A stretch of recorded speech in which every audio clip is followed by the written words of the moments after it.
¿Qué tal? ¿Cómo están? Bienvenidos hoy a Caretas Digital. Estamos con un libro muy interesante, La Reforma Política. Es un libro que acaba de publicar Fernando Tuesta Soldevilla en debate, ideas y debates para un mejor gobierno, que es de un lado es una compilación de artículos que datan incluso de la década del 90 y un poquito antes sobre sus materias de expertise en torno a la reforma política, pero que son vinculados mediante textos ahora mismo, introducciones, que nos hacen de alguna manera entender la vigencia de cada uno de estos temas y la urgente necesidad, más que nunca, por supuesto, en el momento que estamos atravesando, de rescatar la reforma política.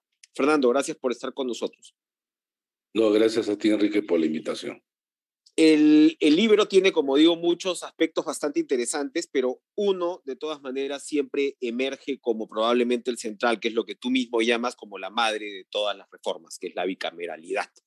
Y ahora mismo, y lo repites también en varios puntos del libro, reconoces que es una reforma cada vez más impopular y es una especie de círculo vicioso porque ahora mismo los mochasueldos nos recuerdan que hay que reformar el Parlamento y al mismo tiempo, claro, el 50% de encuestados dice que Pedro Castillo no dio el golpe y que había que cerrar el Congreso y cosas de ese estilo. O sea, es muy complicada, siempre lo ha sido, pero es muy complicada la situación actual del Congreso. La pregunta es, ¿cómo volver sexy la bicameralidad en estos momentos? Porque sabemos que al mismo tiempo es absolutamente fundamental. A ver, es muy difícil con este Congreso por varias razones, porque en realidad el Congreso ha sido un ambiente de resistencia a las reformas en general. En segundo lugar, porque los partidos que están ahí presentes no tienen una propuesta de reforma, tienen iniciativas legislativas puntuales que generalmente están asociadas a intereses muy próximos. Y entonces, desde el Congreso, yo lo veo difícil. Ahora, no solo este Congreso, sino en general, ¿no? Pero este en particular. Y efectivamente, la bicameralidad que es tan necesaria, y ahí en el libro dedico muchos artículos, sí, pues, en el sentido común de la gente, está asociado al mal desempeño de los congresistas. Y hay una relación muy simple, dicen. Si estos congresistas son así, más congresistas, pues, y en dos cámaras será peor, ¿no? Ese razonamiento es fuerte. ¿Para qué tener más? ¿Para qué tener más de lo que es malo? ¿No? Es un poquito. Así es. Entonces, repito, en estas circunstancias, en este tipo de Congreso, resulta siendo muy complejo poder aprobarlo, porque además está asociado a otro tema, el de la reelección parlamentaria. Reelección que también en textos que ahí aparecen en el libro yo defendía, pero resulta ser que también es impopular.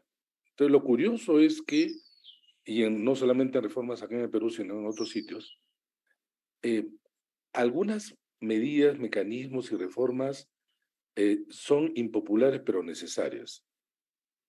Y por otro lado, hay algunas que son muy populares, pero no son convenientes y por el contrario muchas veces con efectos negativos en el sistema político.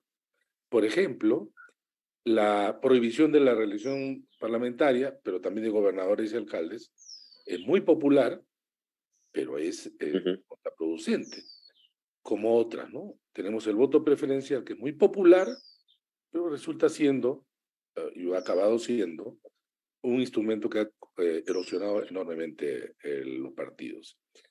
Entonces, pero sin embargo, son justamente reelección y bicameralidad la que los partidos podrían poner de acuerdo, incluso hay más o menos un cierto consenso. Pero también ellos son conscientes de que esto es, si es que van a hacer reformas, y son casi las únicas, son vistos entonces nuevamente como, digamos, eh, parlamentarios o políticos que obran nuevamente según sus intereses. Sus intereses. Ahora, pero aún así, si lo hicieran y si solamente aprobaran estas dos reformas, sería mejor que nada, ¿o no? Porque siempre hablamos de la reforma política como un proceso integral, pero también es cierto que la política es el arte de lo posible. Entonces pregunto, si es que efectivamente estos congresistas, haciendo uso, ¿no? O guiados por sus intereses, finalmente aprobaran estas dos reformas de bicameralidad y de permitir la reelección para estos casos, sería mejor que nada. Mira, si me das para escoger, yo diría que es preferible eso. Uh -huh, uh -huh. Es más, el referéndum del año 2018, recordarás que inicialmente incluso la opinión pública estaba a favor de la bicameralidad. Fue las modificaciones al interior del Congreso de la propuesta del Ejecutivo que hizo que, en ese caso, Vizcarra se opusiera y lamentablemente se perdió una gran oportunidad, ¿no? Por castigar, según Vizcarra, a ese Congreso, ¿no? Y Por claro, si nos la castigar, pasamos así, nunca vamos a salir porque estamos de Congreso, cada Congreso es peor que el anterior, ¿no? claro, pero el argumento en ese momento era, había modificado sobre todo los artículos referidos a las relaciones ejecutivo-legislativo, que es una parte de la bicameralidad, es decir, sus relaciones externas. Pero bueno, se perdió esa oportunidad, la más cercana que hemos tenido a lo largo, pues, de 25 años, ¿no? Así es. 25 años. Pero, Enrique, mira, habiendo, digamos, a lo largo de décadas, en mi caso, tocando temas que están en el libro y que cruzan muchos, estamos curiosamente en un momento en donde reforma política es un tema de agenda pública que nunca en el país había estado tan presente. Pero por otro lado, tenemos un parlamento que es quien debe proceder a desarrollar, realizar, aprobar, discutir estas reformas, que son quizá los menos adecuados, ¿no? Es una triste contradicción de la reforma ahora. Mira, el 7 de diciembre, que fue el intento fallido de golpe de Castillo, de nuevo se comenzó a hablar de reforma y aquellos quienes se habían opuesto decían es necesario hacerlas. Es más, algunos para no tener tan adelantadas las elecciones dijeron primero hay que hacerlas. Estamos 24 de abril, 24-25, y no se ha avanzado una sola. Pero no solamente no Así se ha avanzado es. una sola, sino que ni siquiera en ese momento tan especial los congresistas, digamos, llegaron a un acuerdo y dijeron, hubieran dicho, estas son las reformas que vamos a cometer, esta es la agenda, y que se abre también el debate público, y la vamos a aprobar en el próximo tiempo. Nada de eso. Por el contrario, se siguen presentando de manera individual, ¿no? Artículos que quieren modificar la Constitución, otros los artículos legislativos, y estamos regresando a lo de siempre, a lo de siempre. ¿No le ayudaría al Congreso mínimamente, digo yo, ¿no? Un Congreso tan malo en realidad como el que tenemos, con tanta falta de norte, de liderazgo, de ofrecerle una agenda al país. ¿No le haría bien, o sea, aprobar estas reformas? Porque finalmente a ellos, como tú dices, son los menos apropiados, pero les serviría por lo menos para poner algo sobre la mesa. Uno se pregunta el gobierno. Pusieron a un ministro de Justicia que sabía de derecho electoral y ya lo sacaron, ¿no? Claro, han puesto a un amigo del Premier. Entonces, claro, porque tampoco el Ejecutivo parece querer impulsar esto como una agenda, porque uno diría, oye, por lo menos diferenciate, ofrécele al país, ¿no? A, B, C, D, si te piensas quedar hasta el 26, si piensas que lo vas a poder hacer, por cierto.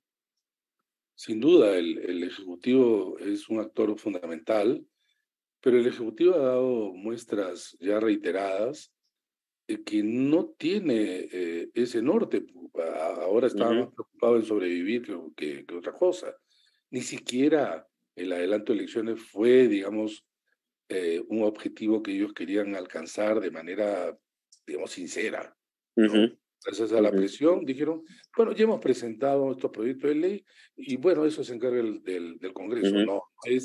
No es, nosotros nos jugamos por esto y de cara a la opinión pública, a la ciudadanía, esto es lo que estamos presentando y estamos presionando, persuadiendo dentro de lo que esto es permitido, pero no, dijeron, hemos presentado algo y ahí está, ¿no? Entonces, eh, digamos, el Parlamento como el Ejecutivo eh, presentan, hacen una suerte de teatralización de debate y reforma, y en realidad el resultado es lo que tenemos.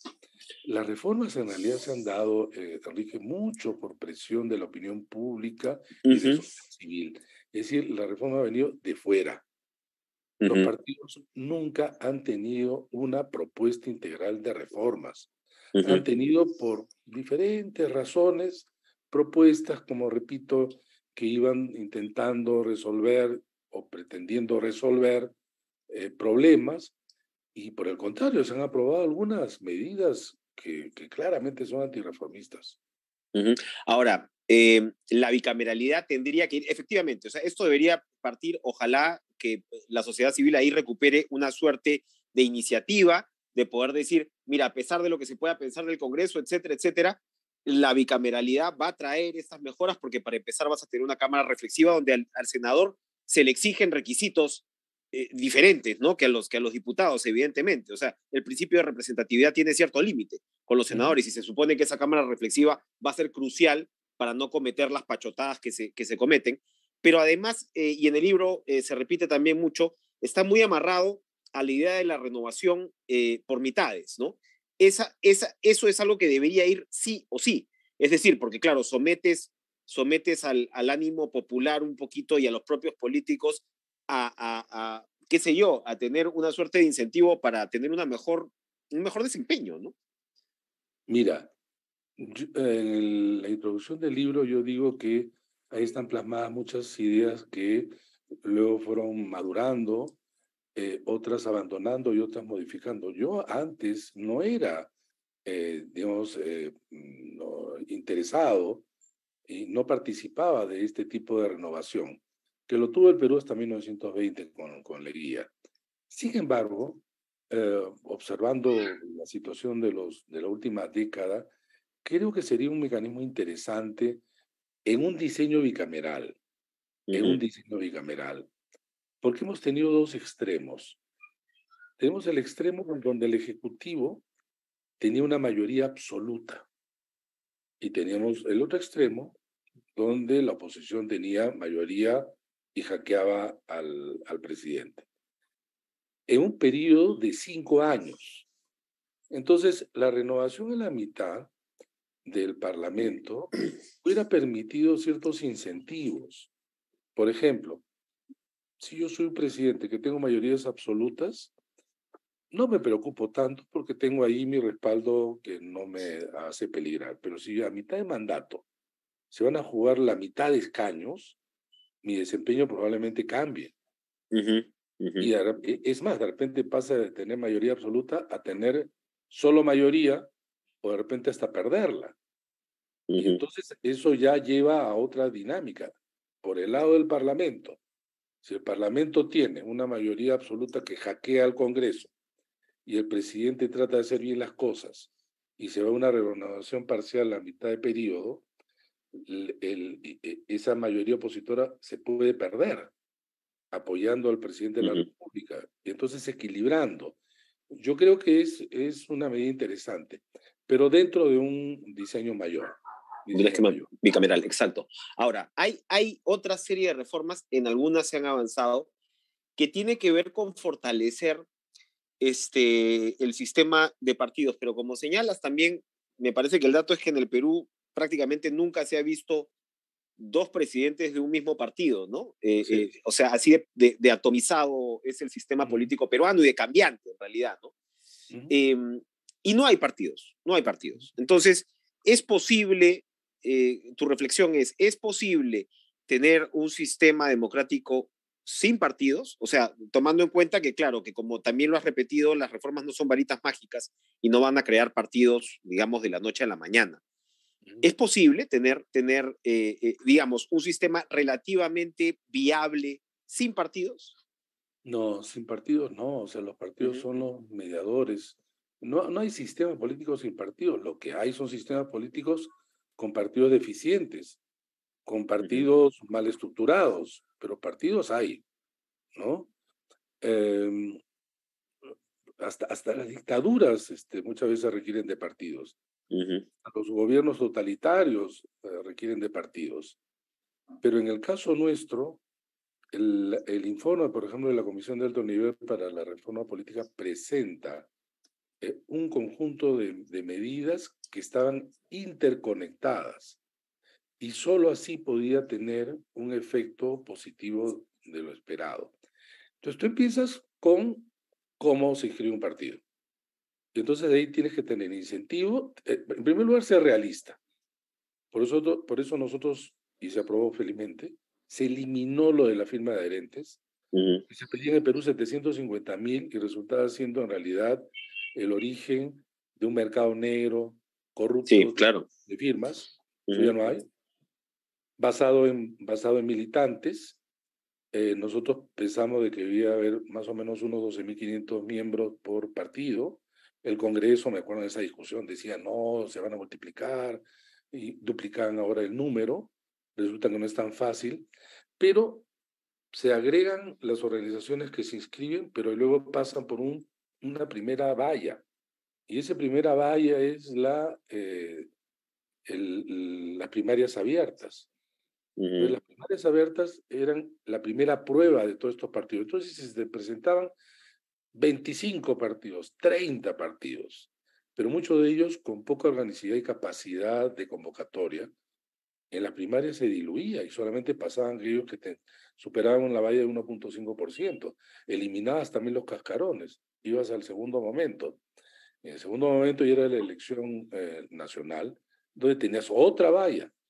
Entonces, era una suerte Eh, de, de, ajá. de- de carrera con vallas, con incentivos y desincentivos, ¿no? Interesante, interesante verlo así. Ahí detengámonos un minuto porque el tema de las primarias que ha sido aprobado, pero ha quedado de alguna manera hasta ahora congelado, ha sido muy criticado por muchos políticos. Y uno dice, claro, no les conviene, pero hay gente más o menos sensata, ¿no?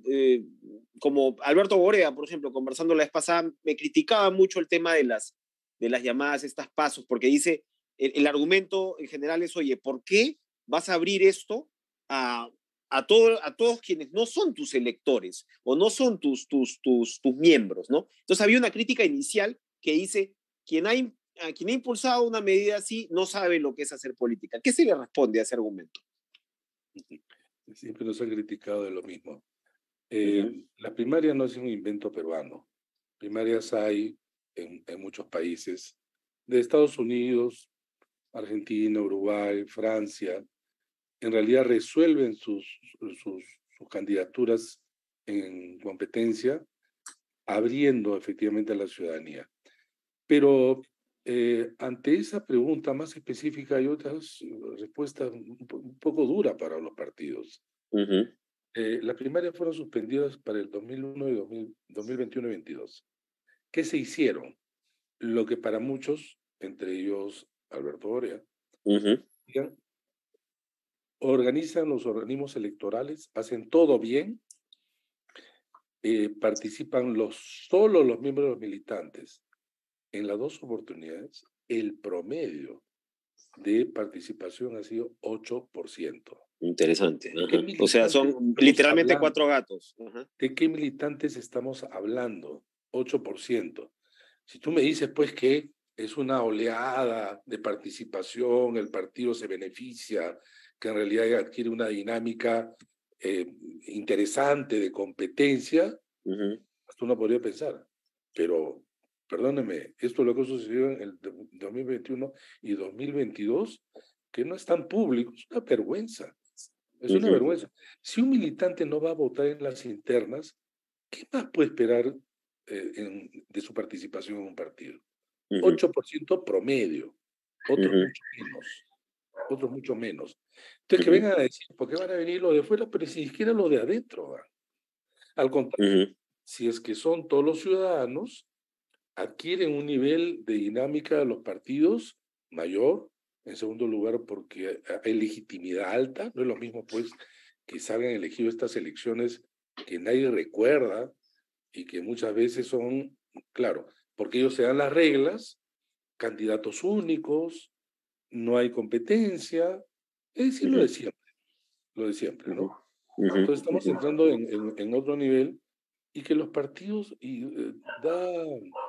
causa sorpresa al inicio, que los partidos no hayan entendido siquiera, y muchos de los que critican, yo, más allá de los políticos, incluso algunos constitucionalistas, ujú, etcétera, hacen críticas y de verdad no saben cuál es la mecánica.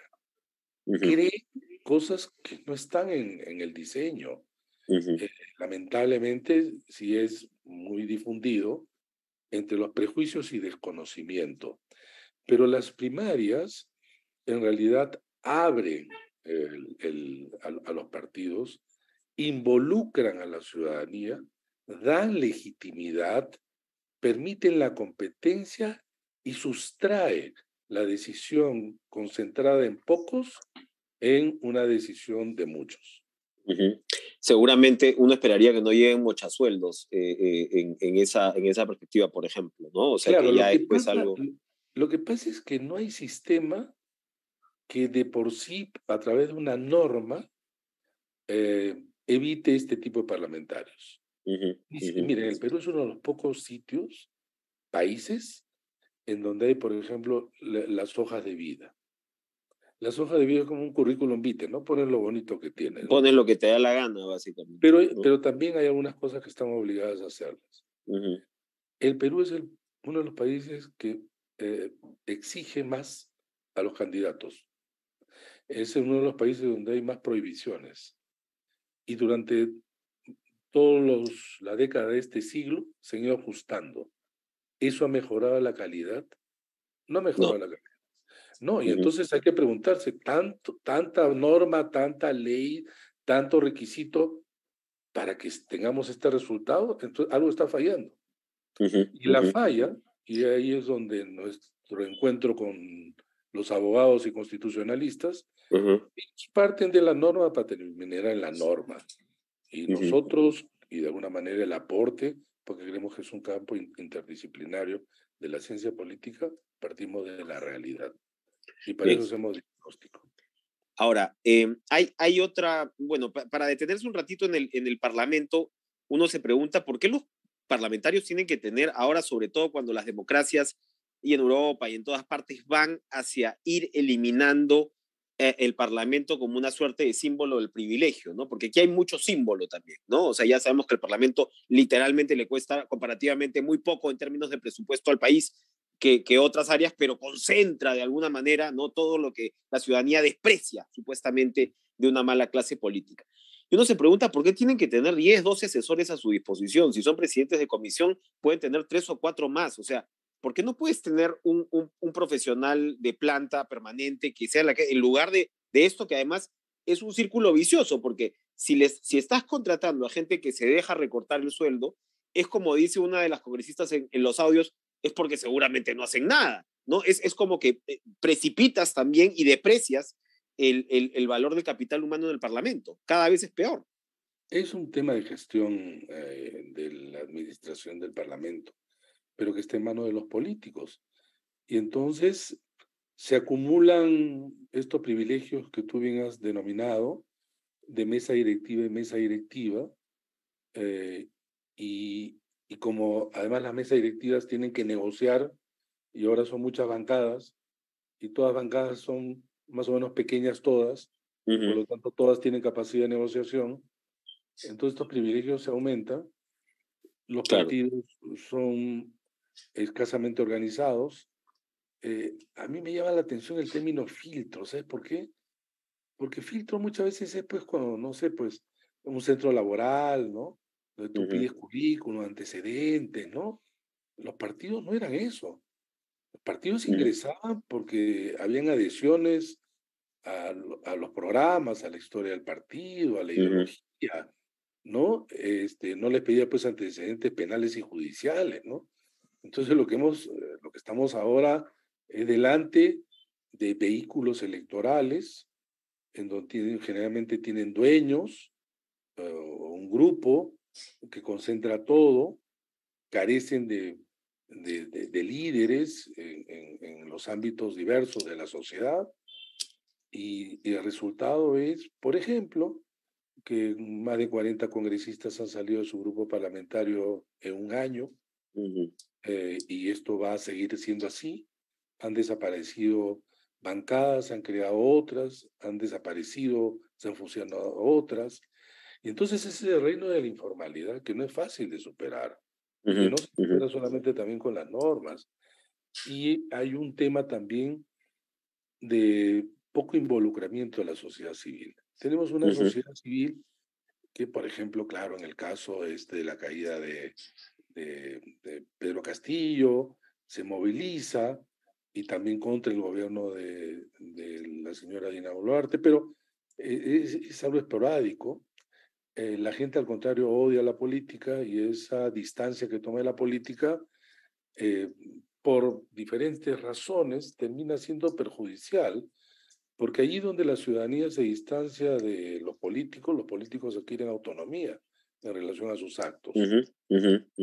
Y entonces no hay una demanda ciudadana por esta mejora, sí, un rechazo ciudadano sobre la política. Y mira, cuando Vizcarra disuelve el Congreso, la ciudadanía apoya, Bien, pero claro. cuando tiene que crear una nueva representación, aquel 26 de enero del 2020, apagada, sin interés. Entonces, ahí hay un tema también de los representados, ¿no? Hay un Así tema de es. los representados. Porque claro, aparte esta lógica de odiar la política te lleva pues a soluciones autoritarias, ¿no? Sin Casi duda, que inevitablemente, ¿no? O sea, por un sin lado tú duda. lo planteas bien, hay una suerte de irresponsabilidad de los políticos frente a esta ciudadanía desafecta, pero por otro lado te lleva a decir, pues bueno, sí, cierren el Congreso, de una vez traigan a un Bukele. Antes era un Pinochet, hoy es un Bukele. Para terminar, el libro trata también muy bien el tema de las relaciones entre ejecutivo y legislativo. Y ya sabemos, ¿no?, que hay que, digamos, minimizar el impacto de estas armas de la vacancia, ¿no?, y del cierre del Congreso. Y hay otros temas, ¿no?, que tú señalas que, claro, en el último año el Ejecutivo queda completamente indefenso, que yo creo que tiene que ver incluso con la actitud de la señora Boluarte ahora mismo, que no, o sea, yo sostengo, a ella no la van a vacar porque se quieren quedar, la pueden vacar en el último año, eso sí, ¿no?, porque ella no puede cerrar el Congreso. Pero allí, para, digamos, aterrizar la situación a la coyuntura, bien poca audacia la del gobierno, ¿no? Para poder construir una narrativa frente al Parlamento actual. Mira, la señora Dina Boluarte consumió su capital político allí donde donde era importante, el propio 7 de diciembre. Ella pudo haber dicho, porque además le correspondía legal, constitucionalmente, justamente el cargo por sucesión, que ella se constituía en una presidenta de transición, y por lo tanto ya iba a encabezar la transición, y hubiera dicho: yo propongo al Parlamento de la República el adelanto de elecciones, pero además este paquete de reformas, y hubiera sido otra situación. Sin embargo, la lectura de la realidad, además de una persona que tampoco tenía mucha experiencia política, fue una respuesta represiva, y considerar que su supervivencia pasaba por el Congreso, y en consecuencia un nivel de coincidencia, acuerdo, coalición, cualquiera de las figuras, con lo que ahora constituyen una suerte de mayoría en el Congreso. Y de allí, poco. No se ha No hay movido. norte, pero además, con un gobierno tan frágil, con una presidenta sin liderazgo. Bueno, el primer ministro Tarola, que tenía más experiencia, en él se concentran también las críticas, y su desempeño también puede ser cuestionado, pero más allá de eso, no va a durar 3 años. No va a durar 3 años. Tenemos más de 3 años de gobierno, y a la gente le resulta difícil imaginar que este gobierno pues está 3 años. Se lo decíamos también en el caso de Castillo. Y Ujú, resulta que, mira, en año y medio o menos se terminó el gobierno de Castillo. Entonces acá hay un tema de fondo donde lamentablemente, Enrique, el clima no ayuda, ¿no? Es un clima de ujú, polarización y radicalización, en donde, claro, las voces, como tú bien has dicho, radicales tienen quizá un mayor predicamento, sea de derecha, sea de izquierda, tienes pues a quienes hablan de Bukele, pero tienes también un Antauro, donde te pueden vender ideas tan simples como de la pena de muerte, ¿no? O ujú, mano dura, ¿no? O siempre con esta idea de que las cosas se pueden cambiar rápido, ¿no? ujú, ujú, El tipo alcalde de Lima, pues cuando hablaba pues de potencia mundial, ¿no? O sea, ujú, ujú, ese es poco serio, ¿no? Ese es poco ujú. serio. O retírate del sistema interamericano de derechos humanos cuando de ahí ves O y retírate, solo ¿no? Venezuela y Trinidad y Tobago son los que están fuera, Así es, parias en el continente, ¿no? Entonces es caer así en el es. facilismo Lamentablemente, del populismo. lamentablemente en medio de eso, pues la reforma va perdiendo, digamos, el peso y la urgencia que tenía hasta hace poco. Pero si es que no se acomete nuevamente un esfuerzo por pensar, y no solamente en el ámbito del Parlamento, vamos allá, si no hay adelanto de elecciones en el 2026, eh, bajo el mismo círculo vicioso, ¿no? Ujú, ujú, ujú. Y para luego lamentarnos. Bien, buena parte de estas reformas, de la necesidad de estas reformas, están recogidas acá en este libro, La Reforma Política, que como decimos Fernando Tuesta acaba de publicar con debate, ideas y debates para un mejor gobierno. Así que gracias, Fernando, por tu participación hoy. Gracias por No, estar con gracias a ti, nosotros. Enrique. Hasta otro Gracias. momento, pues. Hasta luego. Adiós. Chao.